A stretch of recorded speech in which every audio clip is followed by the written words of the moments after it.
Hariom. Knowledge plus में हम सभी विद्यार्थियों का स्वागत करते हैं। आज Hariom astrology class number 439 class है। आज इस क्लास के अंदर हम बात कर रहे हैं 12th भाव के बारे में। अब 12th भाव को जब हम देखते हैं तो हम ये महसूस करते हैं ओवरफ्लो ऑफ इमोशन। 12th भाव को हम ओवरफ्लो ऑफ इमोशन के रूप में भी देखते हैं। 12th भाव इस तरह से, अगर कुंडली में हमें किसी व्यक्ति के इमोशन को चेकआउट करना हो, whenever we are focused on the emotion of any person, किसी व्यक्ति के इमोशन को चेकआउट करना हो तो इमोशन 4th भाव से, 8th भाव से और 12th भाव से किसी व्यक्ति के इमोशन को चेकआउट हम करते हैं। 4th भाव वो इमोशन है जो आप घर पे अपने शेयर करना चाहते हैं। 8th भाव वो इमोशन है जो आप सीक्रेट जोन में ही शेयर करना पसंद करते हैं। एक सीक्रेट जोन में ही आप शेयर करेंगे, अदरवाइज शेयर नहीं करेंगे। और 12th जो भाव है वो इमोशन है जो नॉर्मली आप छुपाने की बात करते हैं। जो इमोशन आप छुपाने की बात करते हैं वो 12th भाव के। अब कुंडली में जो 12th भाव है, आप कितने working behind the scene. 12th भाव को हम वर्किंग बिहाइंड द सीन भी समझते हैं। इंट्यूशन पावर को भी हम समझते हैं। अगर किसी व्यक्ति की इंट्यूशन पावर को चेक आउट करना हो कि व्यक्ति कितनी इंट्यूशन पावर रखता है, तो उसके 12th भाव को देखो, उसके 12th भाव को भी देखो और साथ में यह बात भी चेकआउट करो कि 12 नंबर कहां पे। मीन्स D1 कुंडली में देखें कि 12 नंबर कहां पे है। अगर उस व्यक्ति की इंटरनली इंट्यूशन पावर चेक करनी है तो हम D9 कुंडली को भी देखें। अगर उसकी कर्म के संबंध में इंट्यूशन को चेक करना है तो भी हमें D10 कुंडली में 12 नंबर को देखें। व्यक्ति की जो इंट्यूशन पावर है उसको चेक करना कोई आसान काम नहीं है, लेकिन 4, 8, 12 whenever we are looking at 4, 8 and 12 भाव, ये 4, 8, 12 कुंडली में जहां पे भी होंगे, व्यक्ति का इमोशनली हो जाना स्वाभाविक है। मीन्स अगर हम कर्क लगन की बात करेंगे, व्यक्ति इमोशनल है। अब अगर कोई व्यक्ति इमोशनल भी हो और दिल पे बात लेने वाला हो, तो उसको अगर कोई बात की जाएगी तो उसके मन पे लग जाएगी, और अगर मन पे लग गई तो रिएक्शन सुनने को मिलेगा ही मिलेगा। लेकिन 8 नंबर को अगर आपने कोई बात कह दी तो रिएक्शन जो है जल्दी नहीं मिलेगा, वो उसको स्टोर कर लेगा, उसको रिएक्ट बाद में करेगा, इकट्ठा करेगा। और अगर 12 नंबर ने कोई बात सुन ली तो इट विल बी पॉसिबल कि वो उसके इफेक्ट को चेकआउट करेगा कि इसकी इफेक्ट क्या पड़ेगी। हो सकता है वो लेट गो भी कर दे, क्योंकि 12 नंबर जो है लेट गो करने का भी है, फॉर गिव और फॉरगेट दोनों को भी है 12 नंबर।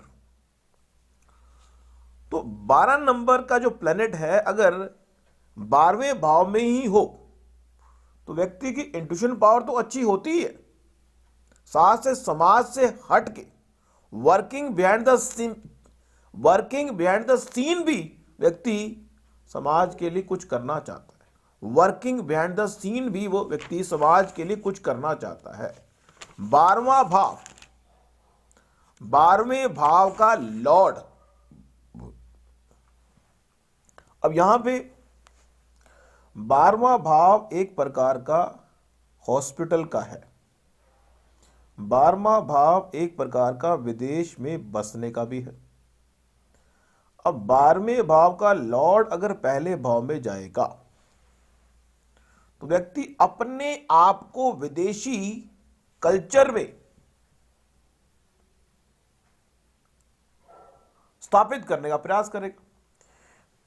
मीन्स व्यक्ति विदेश को अपने अंदर समेटने का प्रयास कर रहा है। टॉपिक से हट के बात करने का प्रयास कर रहे हैं। बीच में विचार आ गया, टॉपिक से हट के एक विचार हमारे बीच में आ गया मन में, तो बता रहे हैं आपको। ये जो पहला भाव है वो हमारे सेल्फ के एफर्ट का होता है। व्यक्ति कहता है कि मैं 1 नंबर कुंडली में जहां में भी आएगा, एक बात बता रहे हैं आपको, D1 कुंडली में देखें कि 1 नंबर कहां पे आ रहा है। D9 कुंडली में देखें कि 1 नंबर कहां पे आ रहा है। D10 कुंडली में देखें कि 1 नंबर कहां पे आ रहा है। मीन्स कुंडली में जहां पे भी 1 नंबर आएगा वहां पे व्यक्ति अपने प्रयासों पर अधिक विश्वास करेगा।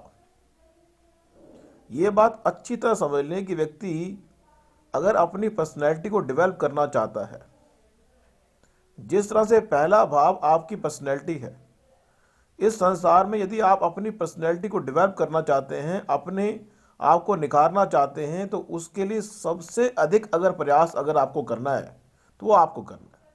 क्योंकि शरीर का ध्यान अगर आप नहीं रख सकते, कोई और नहीं रख सकता। आपके बैंक बैलेंस का ध्यान तो कोई और रख लेगा, लेकिन शरीर का ध्यान आपको खुद करना पड़ेगा। मीन्स 1 नंबर कुंडली के जिस भी भाव पे पड़ेगा उस भाव का रिजल्ट आपके एफर्ट से आना है। अगर वो 1 नंबर पहले भाव पे है तो आप निश्चित रूप से पर्सनैलिटी का रिजल्ट आपके द्वारा ही आएगा। लेकिन अगर वो 1 नंबर 12वें भाव में आ गया तो इसका मतलब है intuition power. If you want to develop your intuition power, उसके लिए आपको ही कदम पुटअप करने हैं। अगर 1 नंबर दूसरे भाव पे आ गया, if you want something great out of your bank balance, आपको ही एफर्ट करना है। मींस कहने का मतलब यह है कि 1 नंबर कुंडली के जिस भाव पे भी आ गया, आपका स्वयं का प्रयास ही उस भाव के रिजल्ट को बूस्ट अप करेगा। यह एक सूत्र हमने दे दिया आपको। अब 1 नंबर जहां पे भी आएगा, इसी तरह से यदि 2 नंबर कहीं पे भी आ रहा है तो आपको किसी फैमिली का सहारा मिल जाएगा उस भाव के रिजल्ट को प्रोटेक्ट करने के लिए। लेकिन 3 नंबर आ जाए, 3 नंबर अगर आ जाएगा तो 3 नंबर के अंदर आपको ब्रदर का सपोर्ट मिल जाएगा। अगर 4 नंबर आ जाएगा तो आपको प्राइवेट जोन का सपोर्ट मिल जाएगा एफर्ट करने के लिए। अगर 5 नंबर आ जाएगा तो आपको संतान का सपोर्ट मिल जाएगा। अगर 6 नंबर आ जाएगा तो आपको शत्रु का, रूटीन का सपोर्ट मिल जाएगा। अगर 7 नंबर आ जाएगा तो आपको पार्टनरशिप का सपोर्ट मिल जाएगा। अब 8 नंबर के बारे में एक बात बता दें आपको। 8 नंबर आ जाएगा तो आपको दूसरे के रिसोर्सेज का सहारा मिल जाएगा। 8 नंबर जहां पे भी आ गया, कुंडली में 8 नंबर जहां पे भी आता है, आपको दूसरे के रिसोर्सेज के माध्यम से उस भाव का रिजल्ट। 8 नंबर है ट्रांसफॉर्मेशन। जीवन में बनना हो महान तो ऐ इंसान अपने आप को चेंज करने के लिए तैयार हो जाओ। 8 नंबर चेंज की बात करता है। यदि आप अपने आप को चेंज करने के लिए तैयार नहीं है तो 8 नंबर आपको कहेगा चेंज करने के लिए तैयार हो जाओ या फिर जॉब से फायर कर दिए जाओगे। 9 नंबर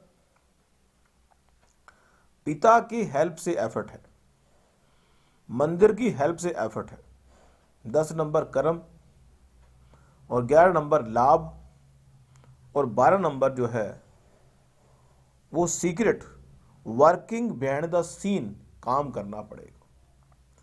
मीन्स ये बात और हम समझाने का प्रयास कर रहे हैं टॉपिक से हट के। मीन्स हमारी टॉक में कब हम कहां से कहां पहुंच जाएंगे पता नहीं, हमें जो विचार फिलअप होता है हम बता देते हैं आपको। 12वां भाव वर्किंग बिहाइंड द सीन है। If you want to check out कि व्यक्ति को हम क्या कह सकते हैं कि आपकी कुंडली में ये भाव का रिजल्ट अगर आपने प्राप्त करना है, जैसे हमने बताया कि 1 नंबर कुंडली में जहां पे भी होगा, कुंडली में 1 नंबर जहां पे भी होगा, अगर बाय चांस कुंडली में 1 नंबर 11वें भाव में आ गया तो हम उस जातक को यह बात क्लियर कट कह पाएंगे।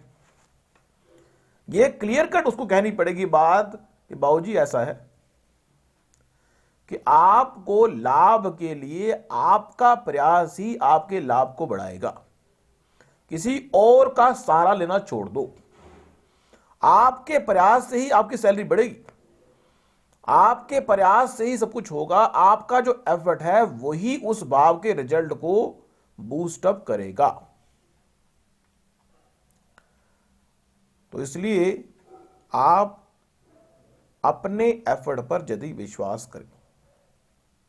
इसी तरह से यदि 12 नंबर कुंडली में 12 नंबर जिस भी एरिया पे आ गया, हम उसको कहेंगे व्यक्ति को कि आप जो है, अगर वो 12 नंबर,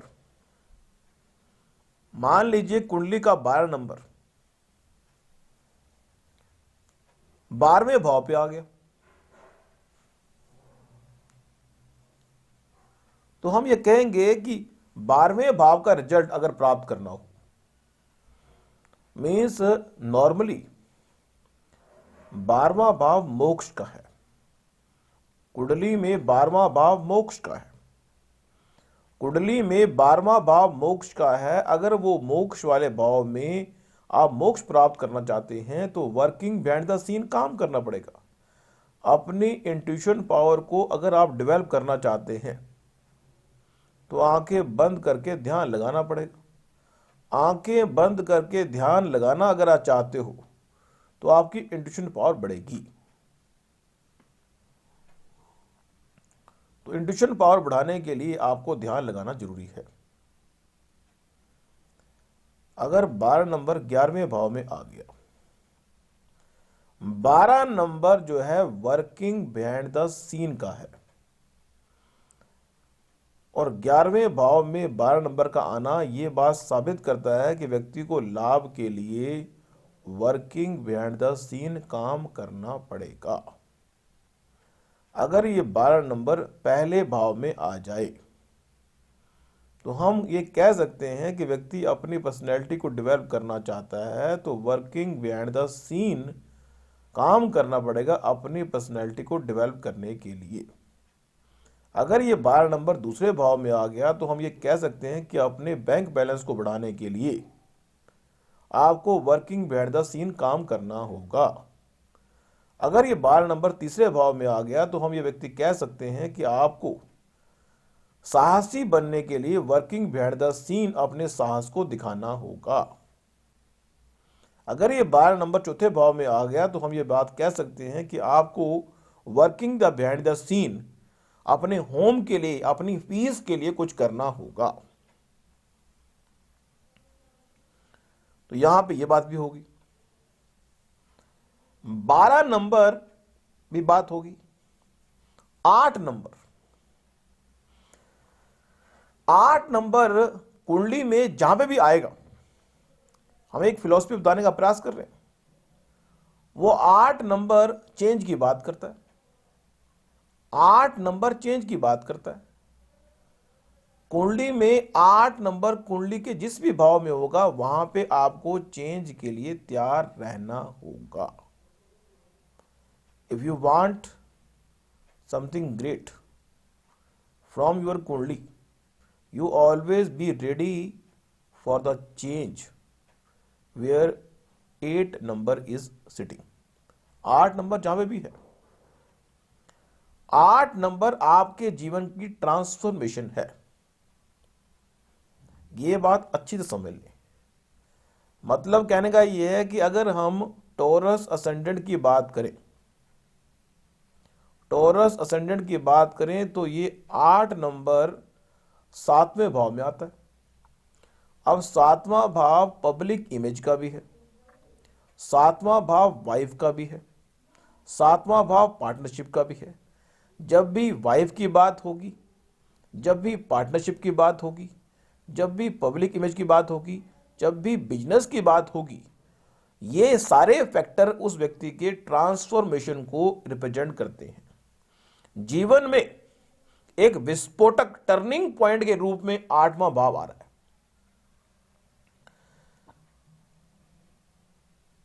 इसी तरह से यदि हम मिथुन लगन की बात कर ले, मिथुन लगन की हम बात करते हैं तो 8 नंबर कहां आएगा? 3, 4, 5, 6, 7, 8। मिथुन लगन का जो ट्रांसफॉर्मेशन है वो उसकी रूटीन है।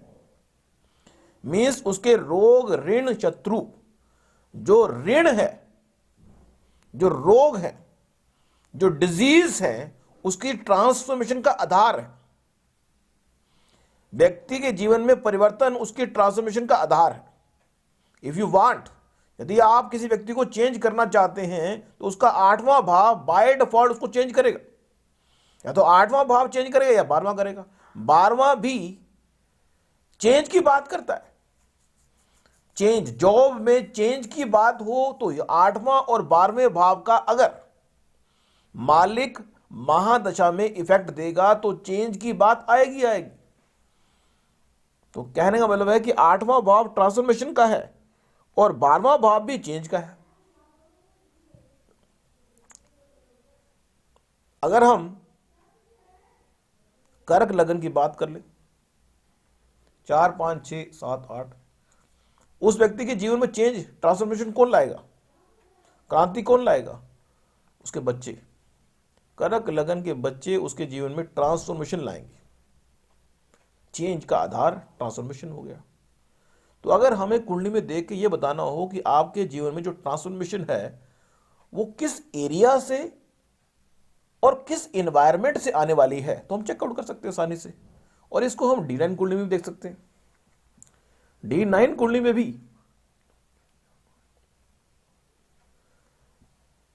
ट्रांसफॉर्मेशन का जो भाव है,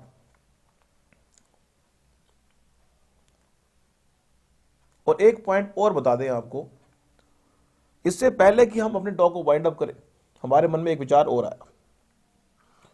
वह है कि राहु के संबंध में तो जितनी बातें की जाए उतनी कम है। राहु के संबंध में तो जितनी बातें की जाए उतनी कम है। राहु जिस भाव में भी होगा, यह बात विशेष रूप से डंके की चोट पे हम कह सकते हैं कि राहु जिस भाव में भी होगा, आप चैन से बैठने वाले नहीं है। राहु तो बेचैनी पैदा करेगा, एम्पलीफायर है। जिस भाव में बैठ गया उस भाव के गुब्बारे को हमेशा फुलाने का प्रयास करेगा। और राहु एक ऐसा प्लेनेट है कि अगर उस भाव में 15 एरिया की चीजें आएंगी तो 15 की 15 एरिया चीजों को फुलाने का प्रयास करेगा। अब अगर एक ही भाव के अंदर अगर 15 चीजें हैं और 15 को फुलाने का प्रयास करेंगे तो क्या आप अपने पोटेंशियल को एक गुब्बारे को फुलाने में लगाएंगे? नहीं लगाएंगे। इसलिए राहु जिस भाव में भी होगा वहां पे आप मल्टीपल टैलेंट की बात करेंगे। राहु पहले भाव में होगा तो व्यक्ति अपनी पर्सनैलिटी को निखारने के लिए अपनी पर्सनैलिटी के हर गुब्बारे को फुलाने का प्रयास करेगा और इससे वो अपने फोकस को रिडायरेक्ट करेगा। लेकिन वो बादशाह होगा, वो हर फील्ड का बादशाह बनने का प्रयास करेगा। अपनी पर्सनैलिटी को निखारने के लिए वो हर विकल्प चूज करेगा। दूसरे भाव में राहु होगा तो व्यक्ति बैंक बैलेंस को बढ़ाने के लिए हर विकल्प, हर दाव पेज को लगाने का प्रयास करेगा। इसलिए वो बैंकिंग सेक्टर में अगर वो काम करेगा तो वो हर पोस्ट पे काम करना चाहेगा, वो किसी को छोड़ेगा नहीं। उस एरिया के हर चीज को वो एक्सपेंड करना चाहेगा। राहु किसी का 9th भाव में हो तो व्यक्ति हर मंदिर में जाके ब्लेसिंग प्राप्त करने का प्रयास करेगा। राहु किसी का 9th भाव में हो तो व्यक्ति हर मंदिर में जाके मत्था टेकेगा कि मेरे भाग्य को चमका दो हे भगवान, क्योंकि 9th भाव में मल्टीपल की बात आ गई। राहु अगर किसी व्यक्ति का 3रे भाव में बैठ गया, वो कहेगा मैं सुबह भी मेहनत करूंगा, शाम भी मेहनत करूंगा, दोपहर को भी करूंगा, मैं मेहनत की तसल्ली कर दूंगा, मेहनत के पसीने निकाल देगा वो, लेकिन उसके बावजूद भी रिजल्ट, एक व्यक्ति 15 गुब्बारों को अगर फैलाएगा तो कम टाइम एक गुब्बारे में लगाएगा। उसके ध्यान के राहु से प्रभावित होने वाला व्यक्ति कभी भी फोकस तरीके से अपने कर्मों को एग्जीक्यूट नहीं करता। ये इसकी सीक्रेट बात है, फोकस तरीके से। लेकिन राहु के संबंध में ये कहते हैं कि फोकस तरीके से, लेकिन वो बेचैनी तो है ना, एम्पलीफायर है। जिस भी चीज को वो देखेगा उसको एम्पलीफाई करने का प्रयास करेगा। हमने कहा कि बोलने से लाभ होता है तो बोलेगा, हमने कहा ना बोलने से लाभ होता है, बोलेगा नहीं। हमने कहा सुनने से लाभ होता है, उसको जिस भी चीज को वो देखे, राहु जिस चीज को जिस भाव में बैठेगा उस चीज को वो एम्पलीफाई करने का प्रयास करेगा। और एक बात और समझने वाली है कि राहु अगर पहले भाव में है और राहु को अगर किसी शुभ प्लैनेट ने देख लिया तो अच्छी बात है। राहु पे अगर नेगेटिव इंपैक्ट पड़ गया, यह बात भी विशेष समझने वाली है। राहु पे अगर नेगेटिव इंपैक्ट पड़ गया तो राहु उस भाव के रिजल्ट को एम्पलीफाई तो करेगा, लेकिन 2 नंबर के माध्यम से भी एम्पलीफाई कर सकता है। अगर राहु आपका 8th भाव में हो और उस पर नेगेटिव इंपैक्ट पड़ जाए तो व्यक्ति सीक्रेट तरीके से, अनइथिकल तरीके से पैसा अर्जित करने का प्रयास करेगा। इसलिए कुंडली में यह बात क्लियर कट दावे से राहु को देख के हम कह सकते हैं कि व्यक्ति उस भाव के रिजल्ट को इथिकल प्राप्त करेगा या नॉन इथिकल प्राप्त करेगा। अगर राहु को गुरु देख लेगा तो संभावना यह है कि गुरु जितना प्रबल होगा उतना राहु इथिकल तरीके से रिजल्ट देने का प्रयास करेगा। अगर राहु गुरु ने कंट्रोल नहीं किया तो राहु नॉन इथिकल तरीके से काम करेगा, और उस स्थिति में उस जातक को हम ये बात कह सकते हैं कि आप नॉन इथिकल तरीके से काम करेंगे और फंस सकते हैं।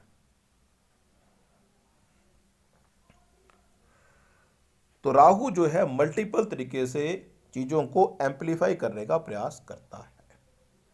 जहां पे भी होगा राहु, अगर किसी का 8th भाव में होगा तो व्यक्ति मल्टीपल तरीके से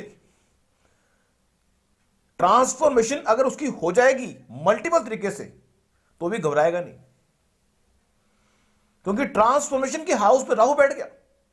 उस व्यक्ति को चाहे कुछ भी कर लो, लेकिन वो अपने आप को तैयार कर लेता है।